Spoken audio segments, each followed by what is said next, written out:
شکسپیر میگوید که در دنیا آنقدر چیزهای زیبا زیادند که متاسفانه برخی آنها را حتی در خواب شبشان دیده نمیتوانند. عزیزان، جان کیها یک کتابی دارد با نام قدرت ذهن در عصر 21. این کتابی هست که شما را برای خودتان آشنا می نماید.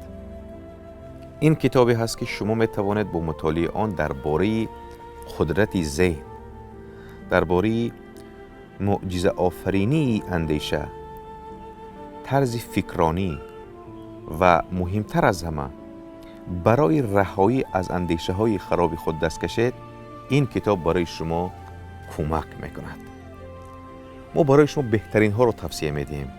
من باوری کامل دارم که مطالعه این کتاب به شما پسند میافتد و میتواند شما را برای رسیدن به هدفها و مقصدهای خود یاری رسان باشد.